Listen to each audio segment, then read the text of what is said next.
Welcome back to my YouTube channel. I am a dietician and diabetic educator খুশি মুখার্জি। আজ যে বিষয়টা নিয়ে বলবো সেটা হলো মধু।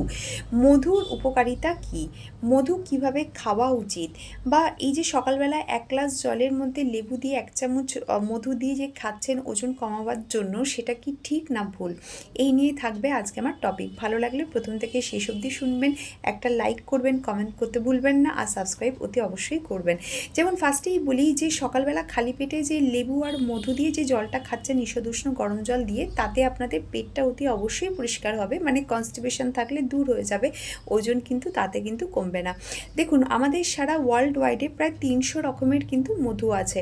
তার মধ্যে যেটা সবচেয়ে ভালো, যেটা মধু মানে ফ্লেভারের জন্য যেটা ভালো লাগে, সেটা হচ্ছে মনে করুন ওয়াইল্ড ফ্লাওয়ার আছে, ক্লোভার আছে, এইগুলো কিন্তু সুন্দর, মানে গন্ধটা কিন্তু এক্ষেত্রে সুন্দর, কিন্তু মিষ্টি কিন্তু সবার মধ্যেই এক থাকে। 1 টেবিল স্পুন মধুর মধ্যে প্রায় 64 ক্যালোরি থাকে, আর থাকে 17 গ্রাম কার্বোহাইড্রেট, প্রোটিন আর ফ্যাট খুব একটা থাকে না। তার সাথে থাকে হচ্ছে অ্যান্টিঅক্সিডেন্ট এবং ভিটামিনস, বি ভিটামিনস থাকে, এছাড়া থাকে ক্যালসিয়াম, ম্যাগনেসিয়াম, ম্যাঙ্গানিজ এবং হচ্ছে পটাশিয়াম। এবার মধুর কিন্তু অনেক কিন্তু গুণাগুণ আছে। এটা একটা অ্যান্টিব্যাকটেরিয়াল হিসাবে কাজ করে, ইমিউনো মডুলেটর হিসাবে কাজ করে। যাদের মনে করুন গ্যাস্ট্রাইটিসের প্রবলেম আছে, পেপটিক আলসারের সমস্যা আছে, তাদের ক্ষেত্রে কিন্তু মধু ভীষণ কার্যকরী। এটা এইচ পাইলোরি ব্যাকটেরিয়াকে কিন্তু নষ্ট করে, এবং তার সাথে মনে করুন কোলাই, যাদের ইউটিআইয়ের সমস্যা আছে, সেক্ষেত্রেও কিন্তু এটা ভীষণ উপকারী। কিন্তু এখন প্রশ্ন হচ্ছে কি, মধুর মধ্যে পিএইচের মাত্রা থাকে কম, মধু একটু ঘন হয়, জলের পরিমাণও থাকে হচ্ছে কম। তাছাড়া মধুর মধ্যে থাকে হচ্ছে হাইড্রোজেন পারঅক্সাইড আর মিথাইল গ্লাইকোঅক্সাল, যেটা কিনা মধুর অ্যান্টিঅক্সিডেন্টটা মানে অ্যান্টিব্যাকটেরিয়াল হিসেবে কাজ করতে সাহায্য করে। এখন প্রশ্ন হচ্ছে, অনেক সময় কিন্তু এটা হয় যে হিটেতে কিন্তু হাইড্রোজেন পারঅক্সাইডটা নষ্ট হয়ে যায়, সেক্ষেত্রে কিন্তু মধুর গুণাগুণটাও কিন্তু চলে যায়।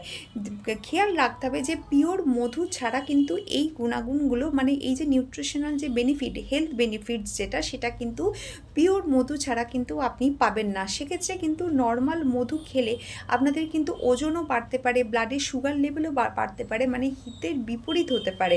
তাহলে পিওর মধু আপনি বুঝবেন কি করে? মনে করুন 1 গ্লাস জল নিলেন, তার মধ্যে আপনি 1 চামচ মধু দিলেন, মধুটা যদি তলায় থিতিয়ে যায় তাহলে বুঝতে হবে এটা কিন্তু পিওর মধু। বা মনে করুন বুড়ো আঙুলের মধ্যে আপনি মধু নিলেন, মধুটা কিন্তু পড়ে যাচ্ছে না, তাহলে কিন্তু এটা পিওর মধু। বা হিট দিয়ে যদি আপনি গরম করেন, সেখানে কিন্তু ক্যারামেলাইজেশন উৎপন্ন হবে, সেটা কিন্তু পিওর মধু হয়।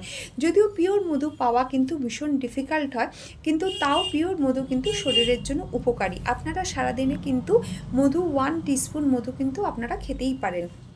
তবে সুগার যাদের থাকে, সেক্ষেত্রে কিন্তু মধু কিন্তু সেই পরিমাণে খাবেন, ব্লাড সুগার লেভেল